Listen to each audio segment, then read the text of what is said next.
Or no, this is what, afternoon. Oh, yeah, good afternoon. See, don't follow my lead now. Okay, it's your show. How are you, Linda? Oh, I'm doing absolutely great. Absolutely great. Wonderful. Ooh, Lord, I see our colors. Our colors are, yeah. Okay, there we go.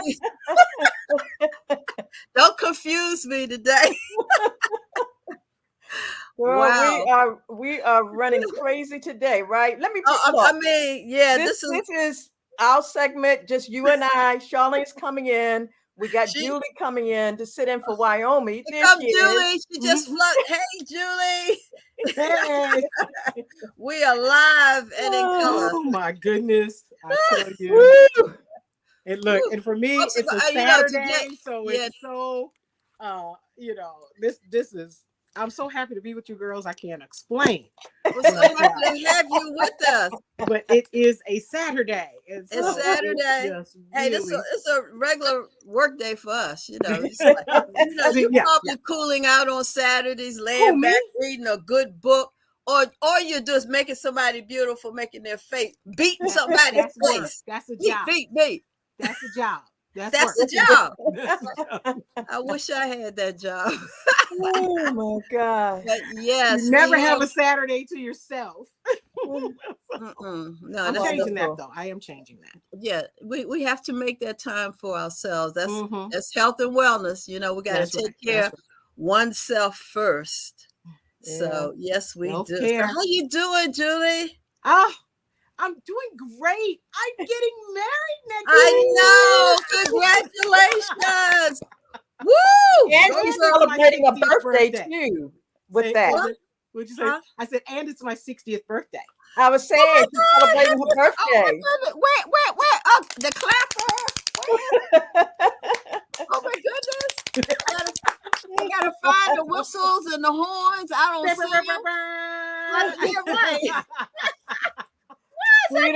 Beautiful.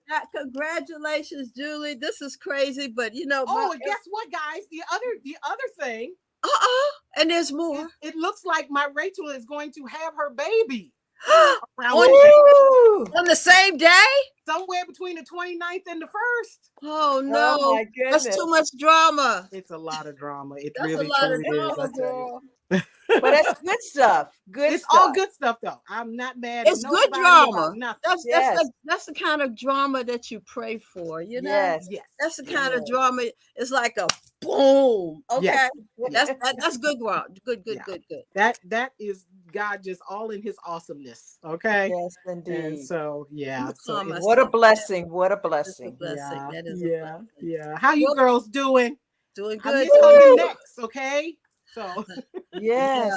Well, Rye is out. She is working on the performance of the Giz that's coming up really this Friday and Saturday and Sunday. Yes. So that's why we have you in today. We have an actress in the house. Now we have a makeup artist in the house. Check that out. Yes. And an author. An author is in the house. So, and most importantly, Sister for Sister Network. Yes.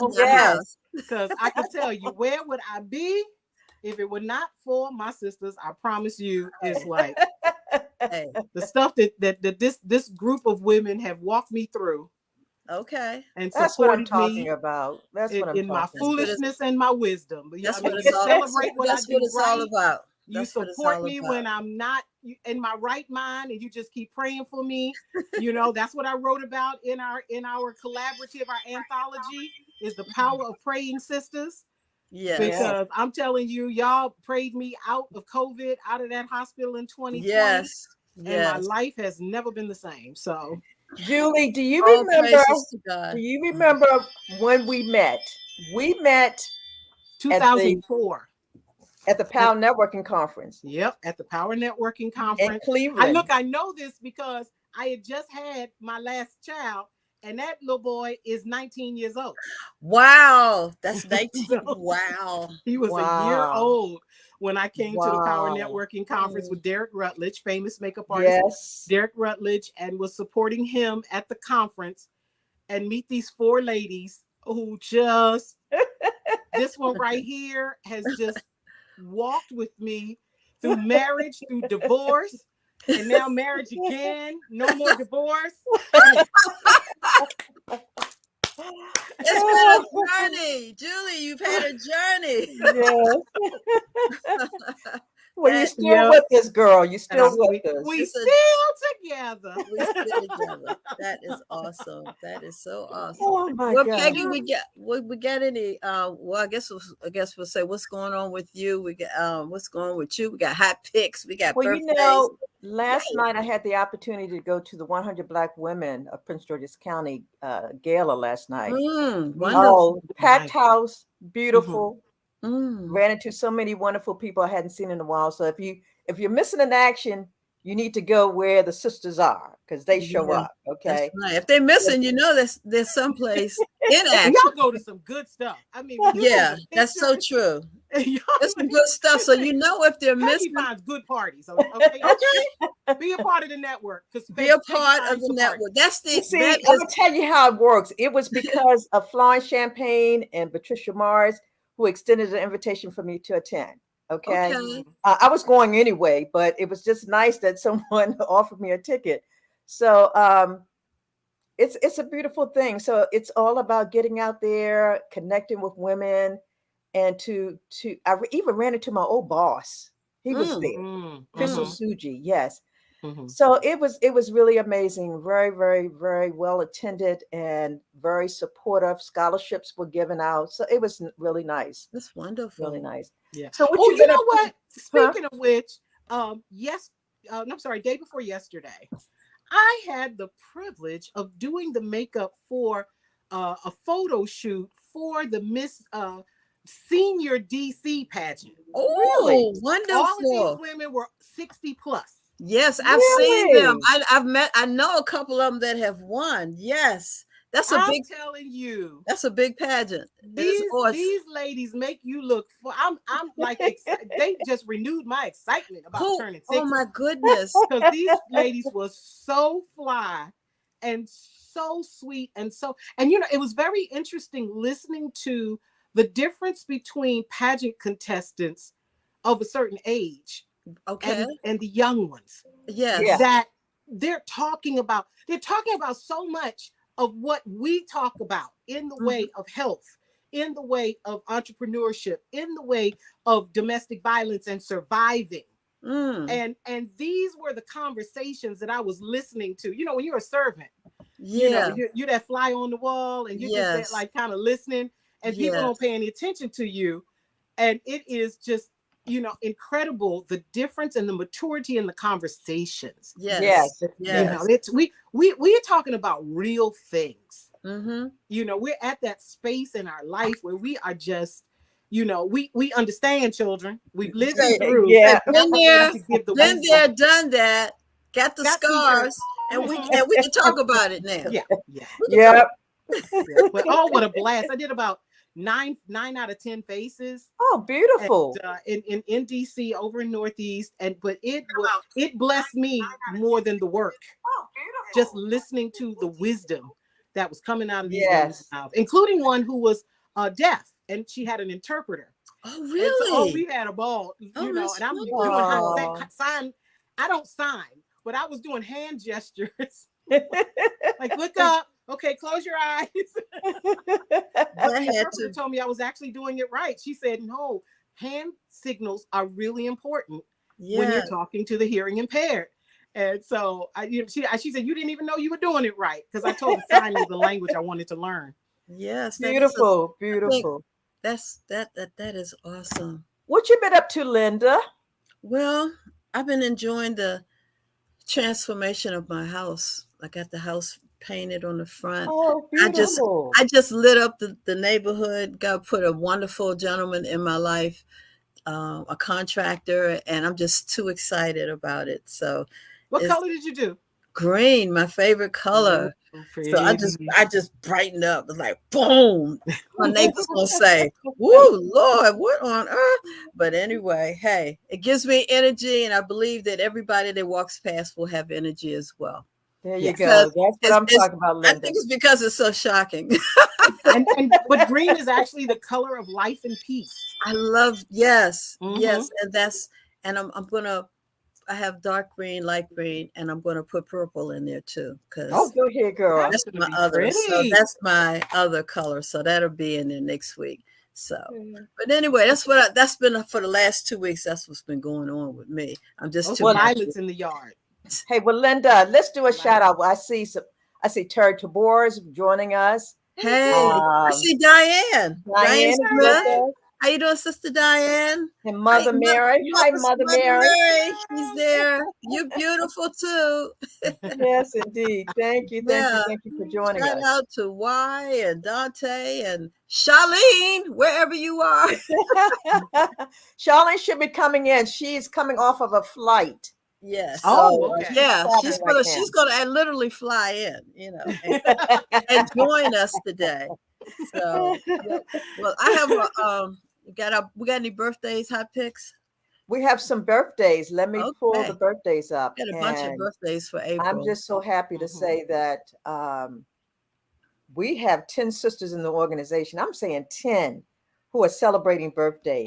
And they are Judith Clark on the 13th, Helen Love on the 14th, Maxine Marsh on the 14th, Kathy Muhammad on the 17th, Helen, Helena, your girl. Yes, Helena. my girl Helena. Yes, on the 19th. Florence is on the 19th. Yes, Florence. Bernice Lowe Flowers on the 21st, Cynthia Terry on the 24th, Leticia Smith on the 30th, and guess who? Who? Julie on the 30th. Yeah. Happy birthday. Woo!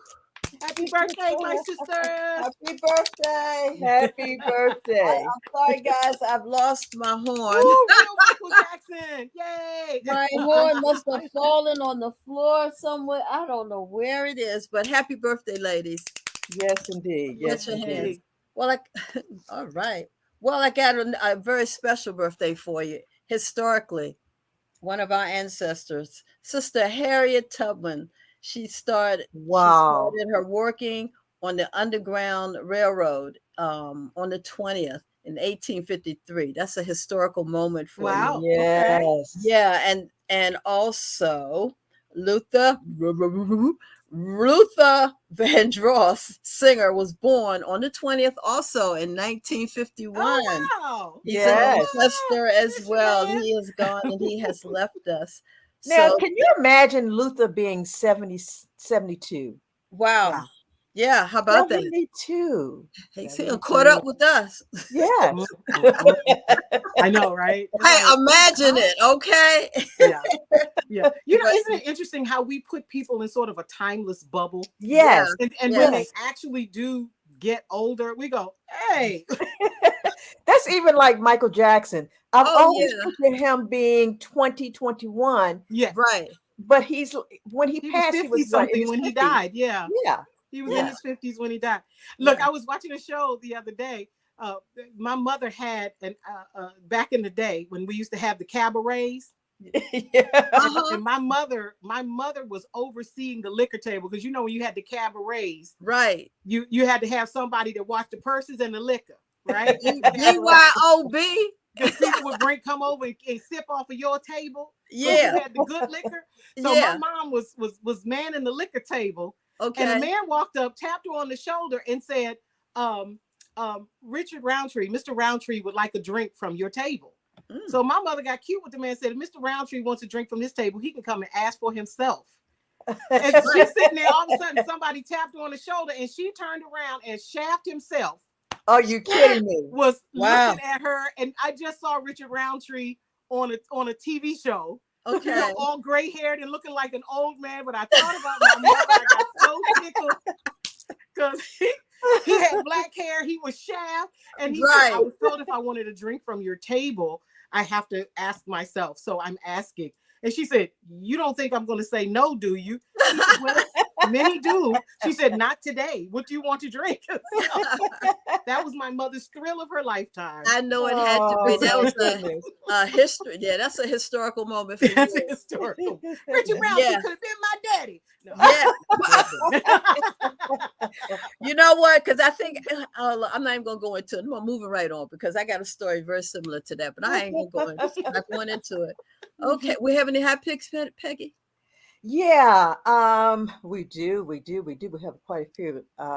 Dante, can you bring them up, please? I do know we have one today and tomorrow. We got quite a few of them. Dante, okay, I do know that tomorrow Terry Tabor is having an event. It's a explosion of art. Oh, And yeah. I was hoping that Dante could bring the slide up so we can see that. I so love Terry's work. Oh my God. I do too. Beautiful work. I'm so proud of her. She speaks to me, man, because she loves trees, and I do too. I do too. So her work speaks to me. It just yes. Well, I think Dante might have fell asleep on us. It's early in the morning. Dante, he's must be up. The technical guy is having technical problems right now. I know he ain't gonna sleep on his Gmo. Not on Gmo. We'll come back to bring back our guest. I think it's time to move on. Yeah. Yeah. Okay. Well, who's gonna bring on our guest? Well, let me do this. I have the pleasure of this young lady. She's just like another one of my daughters. I am so proud of her.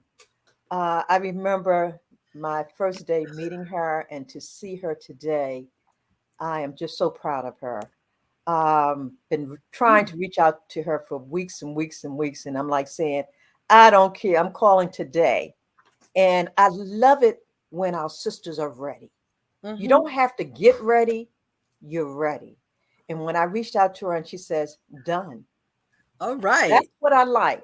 Okay. That's what I'm talking about. I want to bring her in and introduce you to her. There she is. All right. Hey. Good afternoon, beautiful ladies. Good afternoon. You know, I've been talking about you. I said, of course. This is another one of my beautiful daughters. Delayna and I met many years ago, and as I said, I was so impressed with what she was doing, and the fact of wellness. Yes, Linda and I both, and Julie, are into the arena of us women, especially Black women, taking care of our health.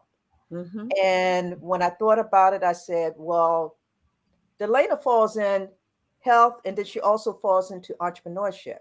Mm-hmm. She just most recently opened up a lounge in Baltimore, down my hometown, Baltimore City. Yes, okay? I am excited about this. I can't wait to hear more. Go ahead. So Delayna, come on. The way we do it here is that it's an open forum. We allow you to tell us what you want us to know about you and your business and how you do it. Absolutely. Okay, so I'm opening the floor to you, and we'll come back and ask you some questions as we go along, okay? Okay, sounds good. Well, first of all, let me just say thank you for the opportunity to be on this amazing platform. Once again, Peggy, as you said, I met you probably over a decade ago now, and you've always stayed so committed to helping sisters. So I appreciate that. And I appreciate the opportunity to come and share a little bit about me. So I'm actually here in my wellness center, the Wellness Lounge in Baltimore City. We are on North Howard Street, which has been coined as Healthy Howard Row, because this row of Black-owned businesses services health and wellness in one way or another. My passion to do this started at a very young age. Became a nurse at 17, and that's where my passion and my mission to care for others began. And this particular niche of caring for women of color started about 15 years ago. And so I started doing the Women's Wellness Lounge in various venues, just bringing women together monthly to talk about things that we needed to have conversations about, that we either weren't having them or we were having them silently or separately, but not together. Mm-hmm. And throughout my career as a nurse, I realized that women were not having these conversations. And so unfortunately, we were suffering unnecessarily from various chronic illnesses. Mm-hmm. And I felt like if I could just bring us together, allow us to express what we were experiencing, along with giving them the knowledge, the information, and the resources that I could change the trajectory of what women were going through. And so that birthed the Women's Wellness Lounge. And on March 4th, 2023, we cut the ribbon to this center that I'm now sitting in. And so for the entrepreneurship side of it, you heard me say that I started this about 15 years ago. The entrepreneurship side of it, the biggest thing that I feel like I have learned through this process is, number one, don't give up. It's not going to happen. There is no perfect time. Just make sure that you have your circle and have a wonderful network of people that can tell you what you need to do, tell you what you need to stop doing, and point you in the right direction for resources if they don't have those resources for you. So marrying your passion and your purpose together to bring you into this entrepreneurship or this world of being an entrepreneur, I think is like that perfect formula, like that perfect trifecta of what's necessary. So I think that's what helped to set me up for success, is being able to do that. Like Peggy said, I could maybe go months without talking to her, but the moment I feel like she may have a resource or is able to share something that I need, I can pick up the phone or send an email or send a text message, and she's able to point me in the right direction or provide me with that. But that didn't happen overnight. That comes with really just developing those relationships and understanding what that person or organization can bring to you to help serve your mission. And so that's been a huge help for me along that entrepreneur journey.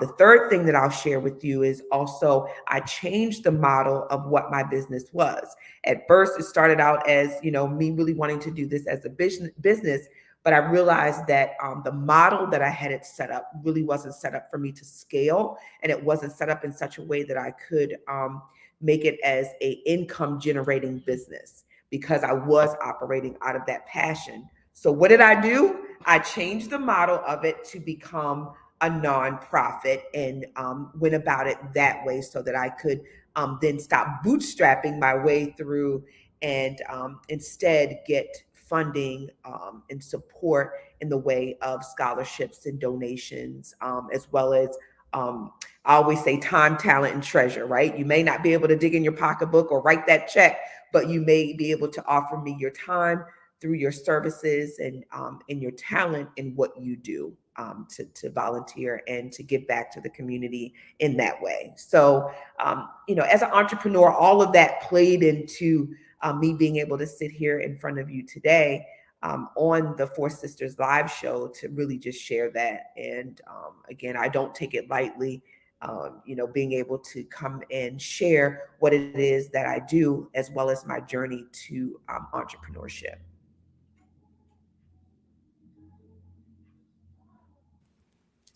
You can't hear you if you're talking, Peg. You're muted. Beautiful. Thank you. It's me. And look, I just wanted to say, Delayna just recently had her open house, and I think we have some pictures from that event. If Dante can show them as well. There we go. I think we're coming up.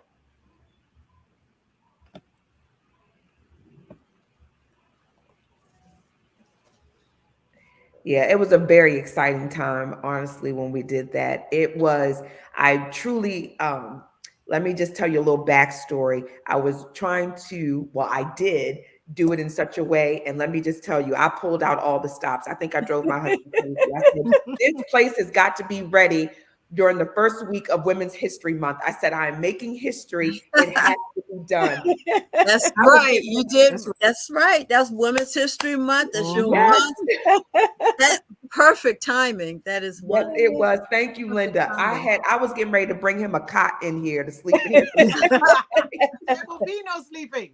No sleeping. Team no sleep, Julie. I said, no. I have a deadline. We got to get this done. That's how you do it. So how do you get your clients? Can you walk in, or is it a facility that you have to make appointments? Both. So that's a good question. So both. We actually have walk-in availability, appointments, and we're getting our clients. Now we are reaching out to the community now that we're actually here as a brick and mortar to those women that may be in transition. Our primary focus is women who have low or no insurance coverage, and we're providing them by bridging the gap between healthcare and healthy living. So we're really just providing them what it is that they may be missing as it relates to their health and wellness.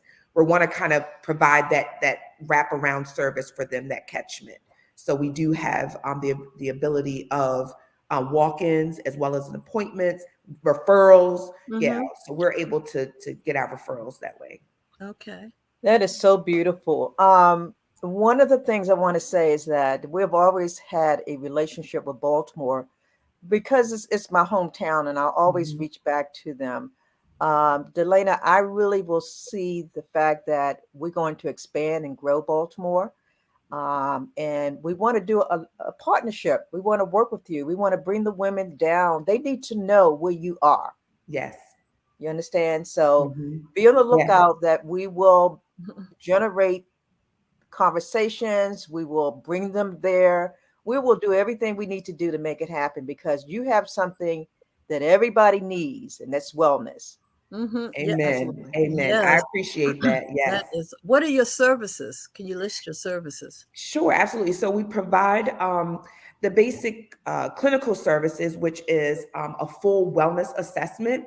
We also have massage therapy available, mental health services. So, and some of these services can be provided via telehealth. So even if they are not located here in Baltimore City or they don't have transportation, although luckily again we are right on the Amtrak, we're by bus stop, and we have the light rail that literally comes right in front of us. You mean I can actually catch the train from DC and be close to you? You got it. Yes, ma'am. I will be there. That's the thing, man. Right and I'll there. catch my Uber there. Exactly. Yep. We are right along all three. I tell people bus, train, and light rail and Uber. Yeah. Yes. So I can. So it's no excuse, right? No excuse. In Laurel. Yes. Oh, you're in Main Street in Laurel. I can get on the what is that? The not Amtrak. It's another. The MARTA. The MARTA. I can get on the MARTA and get there. Yes. Oh wow. Okay. Good to know. Do you take health insurance? So right now we're just getting our credentialing process. So our hope is it usually takes about 2 to 3 months. So our hope is by midsummer that we are able to be in a position to bill insurances for those women who do have coverage. You know, although coming into this, our primary focus was women who lacked insurance coverage, but we also do want to put ourselves in a position that if we do have women that may be, even if they have Medicaid or Medicare, that we are able to accept their insurances. Yes. Yeah. Beautiful. But you know what, too? It is a thing where we'll talk about affordability when it comes to healthcare. And it's too expensive, but let your TV break. Yes. And see how fast you find $500 to go buy. If we do not invest in our health, we will be forced to invest in our health because you'll be forced. If you're not investing in your health, you are investing in your illness. Yes, exactly. It's like they're saying you pay now or you pay later. You pay later. Correct, Linda. You took the words right out of my mouth. So it's invest now or pay later. That's right. That's true. That's true. Yeah. Either way. And you know what? I think too, it does have part of that wellness. And I'm loving that you're doing the mental piece because part of the reason why we don't take care of ourselves is from a sense of unworthiness. Yeah. And how that sense of unworthiness manifests itself. You know, when you look at problems like breast issues and uterine issues from a medical, physical, I'm a holistic person myself. So I look at the metaphysics of things, the things that are above the physical reason. Absolutely. And when you don't have, say love your neighbor as yourself, but what if you don't love yourself? Oh, then you don't love your neighbor. Then that's hard. So it's kind of hard to love your neighbor. Find that love in yourself. Yes, so that you'll want to take care of the temple of yourself. Yes. And then in turn be good to others. Absolutely.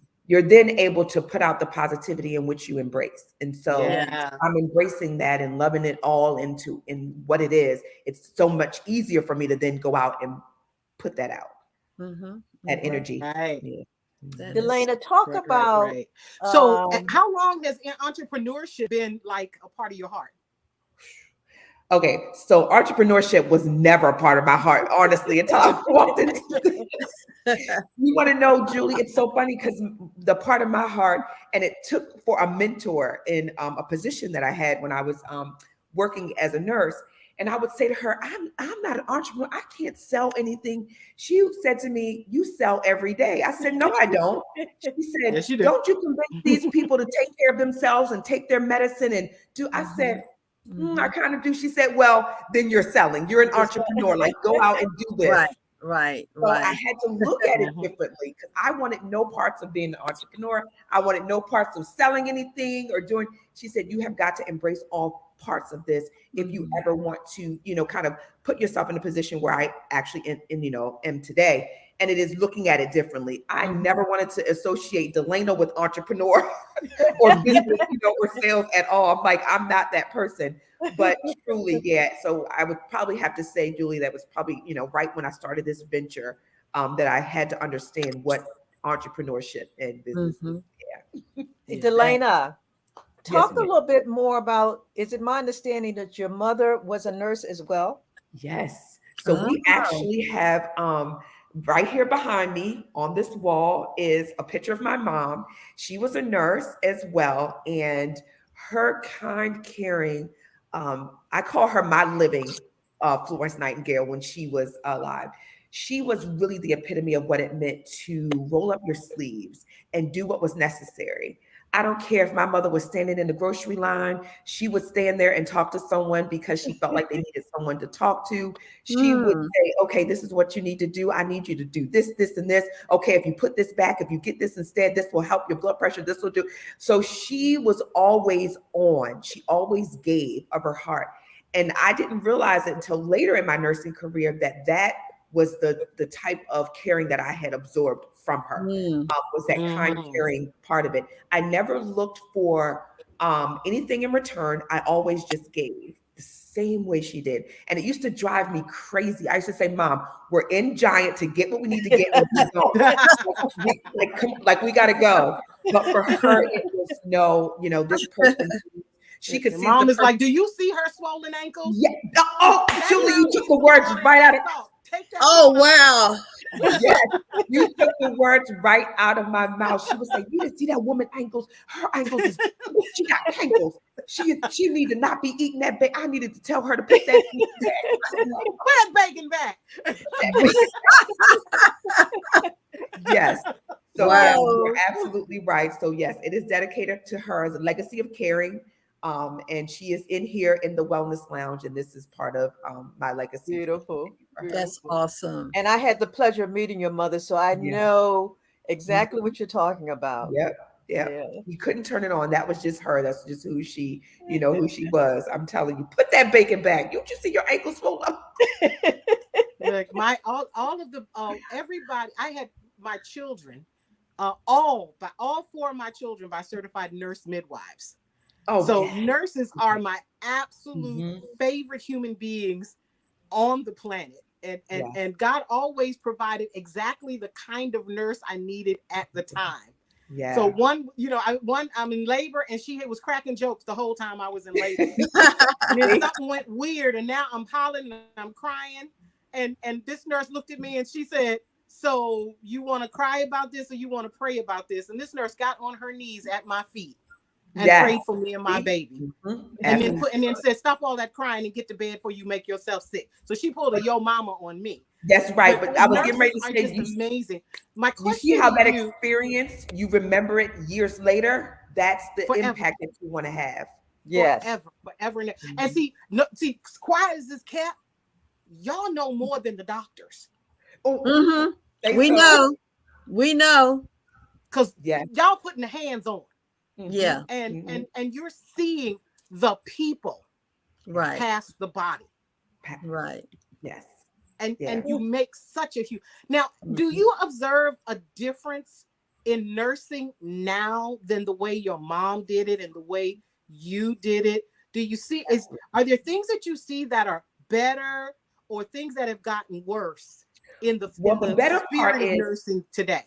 Yeah, so the spirit of nursing, the better part that I think that we're still refining is that we are seeing people holistically for who they are and not for the problem that brought them there. So I do see that we've gotten better with that we don't just want to band-aid what brought them in. I do see that we're doing what they call patient-centered care, which means that what is going on at home as well. What do you lack? Like looking at the social determinants of health. I do see that we're getting better with that as a whole health system. Where I see us lacking is that with the compassion could be a little bit more refined and a little bit more there, like taking into consideration not just what brought the person there, but how they're feeling, emotionally and mentally, and really sitting down and, kind of that bedside manner, wanting to just hold their hand. And yes, we're in a rush because we've got, 11 other people waiting on us.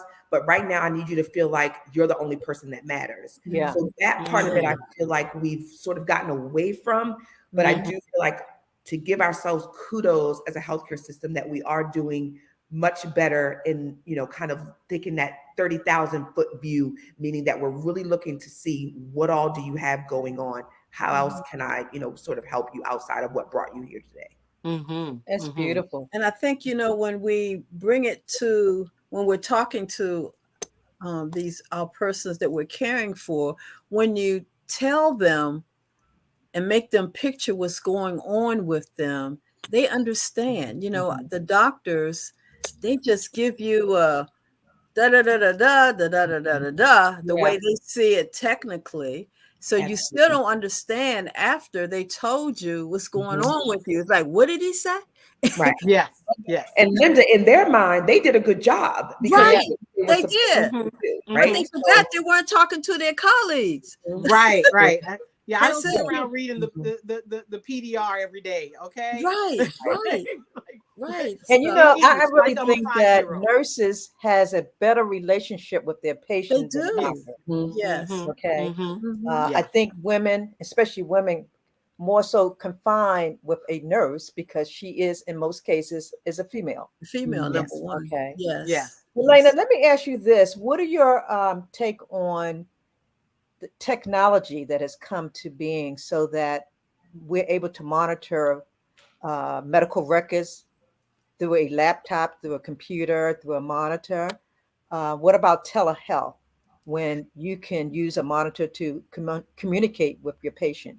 Same with telehealth. So I see the pros and the cons with that. So the pros are for me, obviously, that it lends to more flexibility, us being able to, I believe, touch more people because it cuts down on the commute or them not being able to get there right now, right immediate type of things where you can schedule an appointment. And just because you have a rash, do I need to get in my car, make an appointment, go? Instead, you could do telehealth and I can maybe, kind of identify and solve that issue for you right then.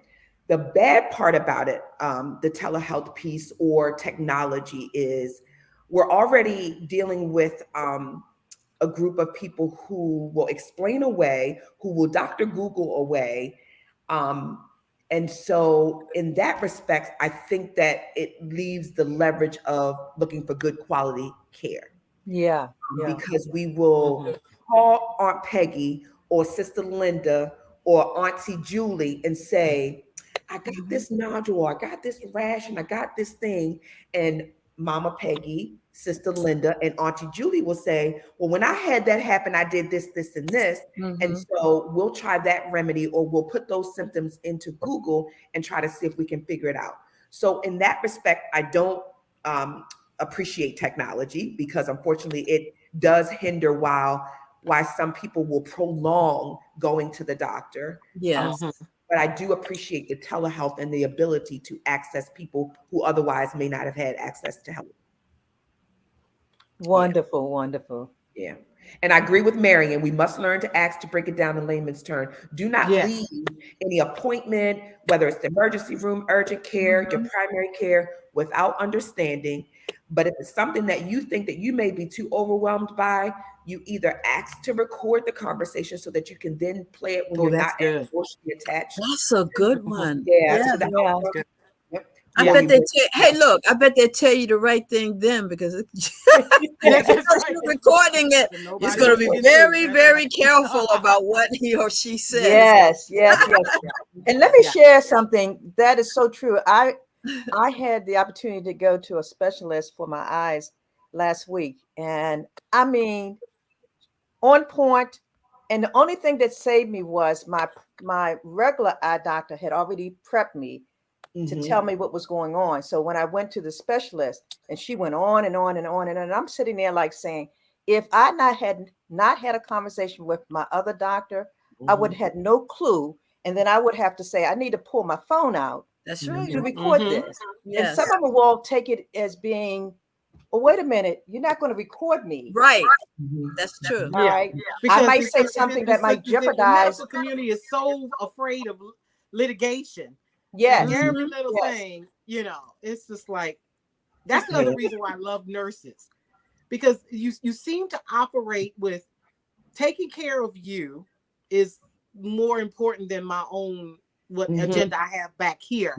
So I love that you tell us off. Like, I was at the maternity center and I'm reading my charts and I wasn't taking my supplements like I was supposed to. And I looked at, and they let you access your own charts, and it said patient is difficult and uncooperative. I was like, what? She said, yes, indeed. We will put it out there. If you don't take your iron, so take it, and I won't say that you're difficult. How about that? Yes. But at least tell me, though. I mean, if that's the case, let me know this. Don't just write it down. She let me read it for myself. But the nurse will get in your face. And be like, okay, keep on doing this. Right. And watch him come in here and do surgery on you. My husband overheard me, and all HIPAA, he really shouldn't have been listening, but he overheard me telling one of my clients, if you don't do this, they're going to cut your leg off, or they're going to do something. And so he was standing in the back. He was like, are you? I said, but I tell you what, they understood what I was saying. They understood that. His behavior. You got to give him tough love. I'm not dancing around. You go around with your blood sugars being in the 300 and the 400s, and you think that's normal and that's okay. But you're dealing with neuropathy. I'm not going to dance around that. I'm going to tell you what the outcome of your action or your inaction is going to be. So you appreciate that when someone tells you right up front, what is going on, because you see it. And once they start chopping, they don't stop. Yep, that's what's so sad. Every case I've seen. My life. Yes. You know what I mean? Tell me off. I'll be mad at you, but at least I'll be alive to be mad at you. You'll be alive. You'll be alive. You'll be mad alive. Mad and alive. Dead alive. That's the part I care about. Mad you'll get over, and you'll thank me later. But I mean, the number of times that a nurse has ministered to me both physically and mentally, and kept me in a space of focus and calm. To get over, I've been very fortunate. I've never done a day in a hospital except for when I got COVID. It's the first time I'd ever been in the hospital for anything for me. Because I didn't even have my children in a hospital. Right, because you did the midwife, right? I did the certified nurse midwives and everything. But I can tell you, in every single encounter I've had with a nurse, I've always had exactly the kind of nurse I needed at the time.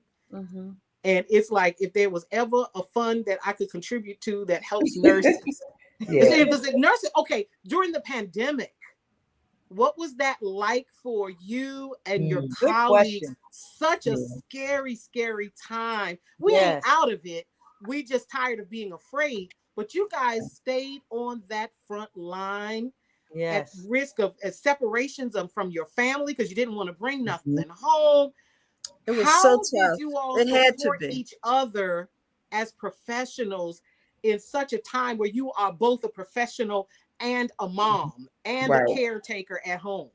Absolutely, I was actually At home. I haven't done bedside or clinical nursing for a while. However, I have a lot of friends, of course, as nurses and colleagues, that during that period, what was paramount was the fact that they needed to have candid conversations and not be afraid to say, I'm fearful. I care, but I also love me and I care for my family. You want to know why, Julie? It was because of what you just said. Nurses don't ever want to feel like that they're not able to provide the care, or that they're not in a position to be afraid, because they don't want to project that onto their patients, who's also at that time, because there were so many unknowns, was also afraid. So I want you to imagine you stumping your toe and you know that it hurts, but you can't scream out in pain because you're internalizing it, because you don't want to scare the other people around you. That's sort of like what they were feeling and what they were going through throughout COVID. And what was expressed was, we want to show up, and we want to show up and give good care day in and day out, because that's what is in us. But at the same time, we're scared and we're afraid because we don't know, and we're coming in here to the unknown each and every day. So that was kind of what I was hearing and feeling from the nurses throughout the very early stages of COVID. Yeah, I was in the hospital 2 weeks after the shutdown. So yeah, so there was no therapeutic, there was no vaccine, there was no. But the observation that I made, particularly when it came to the PPE, was the doctors were in full hazmat suits. Nurses barely got the half suit. Wow. And then the sanitation workers just had a mask and some gloves. So you're feeling the people's COVID trash. And they had nothing more than a rubber gloves and a little blue mask on, not even an N95 mask. Right. Not even not the even, standard. but the nurses only got a half a hazmat suit, if that. And we got a president that was talking about, what are they doing with all this PPE? Sir, there's not enough. It's not enough. Get your life. And that was so unfair, because everyone is taking the same risk, so they should all have the same protection. Had the same thing. But the doctors were geared up, but the nurses were just, and yet the doctor walked into my room. I didn't have a mask on. This man had on a whole hazmat suit, and he stopped dead in his tracks with utter fear in his eyes and said, "Why doesn't she have a mask on?" And the nurse, who didn't even have the half hazmat on. Oh, goodness. She had on an N95. Her hair was covered. She had on her gloves. And she had to calm the doctor down and say, "Doctor, the patients don't wear the mask. We wear the mask. They have to be able to breathe." But he was the one afraid. And she was the one stepping up and defending and being like, "Leave her alone. She having to struggle enough." Right. Yeah. See, once again, we're still passionate. She still was passionate doing it in that moment. Yeah. Compassionate. Yeah. I can't wait to come and visit your facility.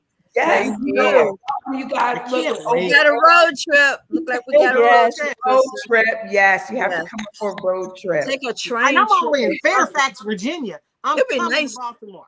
It'd be nice to come just catching a train all together. Yeah. Linda, come Let's on. do it. Road trip. Let's do it. Yes, let's do it. What other services are you said mental health? You're doing are you doing like screenings, pap smears, mammograms, any that kind of thing? Yeah, so no, we're not equipped for that, but we are making connections here in the city to be able to refer out if during our assessment we feel that a woman needs that. So we're trying to gain those partnerships now so that we can kind of refer out to people that we trust, that we feel are able to meet the needs of those individuals. So basically the biggest thing is just wellness consultation. Most women don't even know what services they need because they haven't had that, that just consultation. And I don't mean the consultation where we're just putting the blood pressure cuff on your arm and, kind of listen to your heart. I'm talking about the consultation where we're sitting and we're listening to either what you have, what you don't have, what you lack, what you need, what you've been ignoring, what questions you have. Beautiful. That's really where I call it the neck up checkup. Like from here down, I need to know what's going on. Like, yes, absolutely. Neck up checkup, that whole mental piece. of it before we really even get into what it is that you need physiologically. So we do that, and we do that very well. And so that's one of the biggest pieces of it. Weight loss is like the center of a lot of what we're facing with the comorbidities, especially with women of color right now. We are leading in the wrong categories as it relates to health and wellness. And so, oh my goodness, it's so we're really, focusing on that. I was sitting in a restaurant.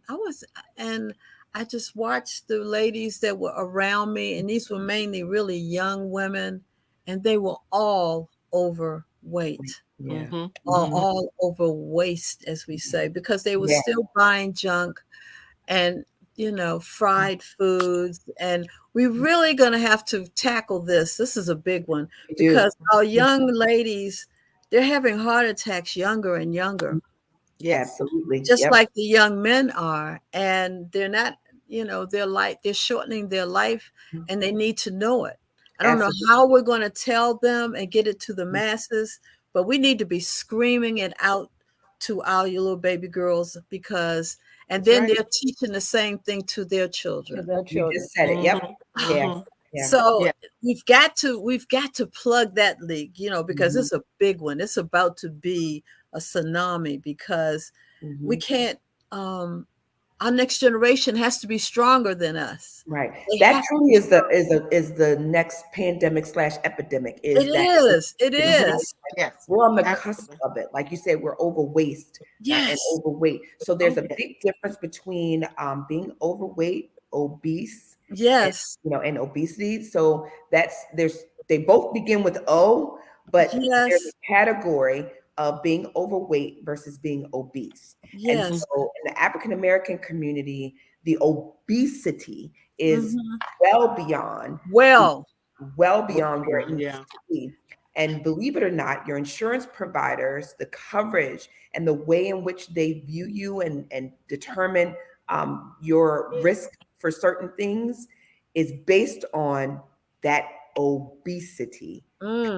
And whether or not they'll cover certain things, how they bill, how they score your risk. So you're eliminating yourself. You're eliminating yourself. You're eliminating yourself. Because Delayna, African American women and Latino women, we as a culture carry a higher body weight perspective.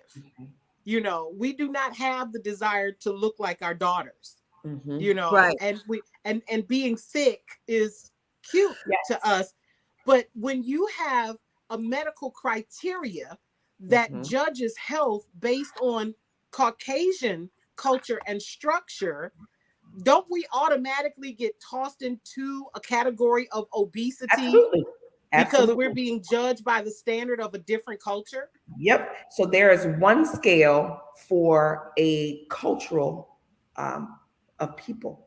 And so when I do the wellness assessment, as I said before, I look at everything as it relates to what I see physiologically standing before me, and not necessarily just a number on a scale.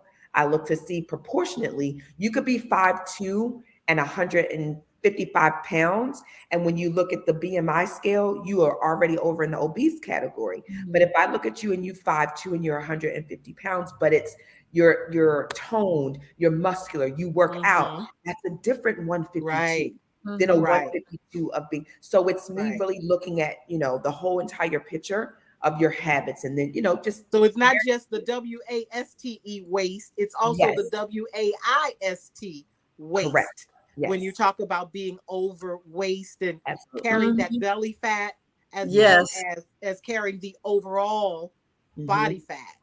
It does make a difference. And the muscle weighs more but takes up less room.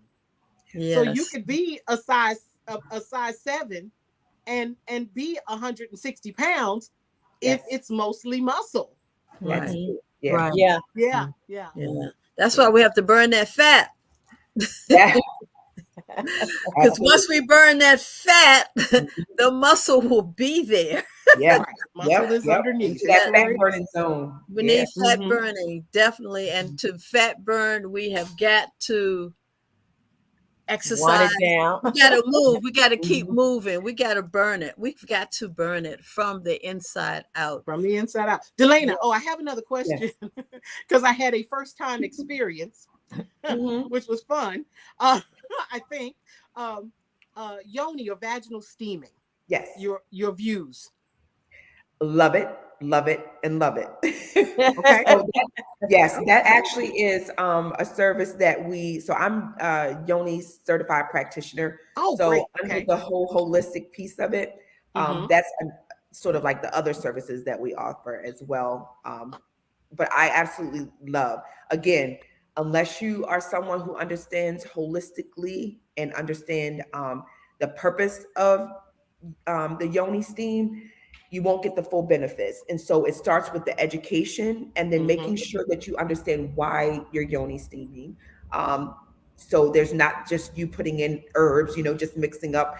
There's really a lot that kind of goes into it. Is it because you kind of want to detox, clean? Are you having heavy menstrual cycle? What exactly, so that you can put the right herbal mixture together before doing the Yoni steam. And Yoni steaming is a sacred time for you to spend, again, with yourself, not for you to sit there, be socializing, talking to it. It's really meant to be a sacred time for women to cleanse. A lot of African-American women suffer with fibroids. And the first thing a lot of the OBGYNs want to do is cut. Right. Cut. Have we looked at what's the cause of the fibroids? Instead of reversing. Yes. Instead of reversing, because it can be reversed. Yes. So yes, Julie, to answer your question, I do believe in Yoni steam if you do it with, a certified practitioner who is, again, understanding, what you're coming in for. What are you hoping to get out of it? I always start with the outcome or the end in mind, and we work backwards. Time does fly when you're having too much. I'm looking at it. I'm like, oh my goodness. And we're kind of over. No, we're good. But let me do this as we close out. Yes. Delayna, share the last couple of seconds. Where you located? Absolutely. What are your hours? What services you provide? And we're going to have you come back because, as you can see, we still have not touched surface. I'd like to have her on the health and wellness segment. Yes, we'll bring it back on your segment. On the second. And Julie, we'll make sure you're with us, okay? Yes. Yeah, Julie. Continue the conversation. Yes. Good conversation. This was a blast. Absolutely. So again, thank you once again for my 4SistersLIVE inviting me onto your platform. The Women's Wellness Lounge is located at 415 North Howard Street, and we are here every day except Sunday from 10 to 6 p.m. We also offer telehealth services, so if you're not local to the area, you can go to womenswellnesslounge.org and find out more information. We also, again, are looking for people to provide their time, talent, and treasure. So we will take your time as a volunteer, your talent for services that you're able to offer to us, or your treasure by way of supporting our mission. So again, thank you so much, you all. It was a great conversation that I had. Thank you so much. Thank you for coming on. Thank you. And thank you, Julie, for sitting in. Thank you, Julie. Loved it. Call me anytime. Okay. we got you, honey. We got you. All righty. Well, let's do this. We will close out, Linda. How do we normally close out? What time is it? What time is it? It's time for you to walk in your purpose and prosperity. Woo! See you all next Saturday. Bye-bye.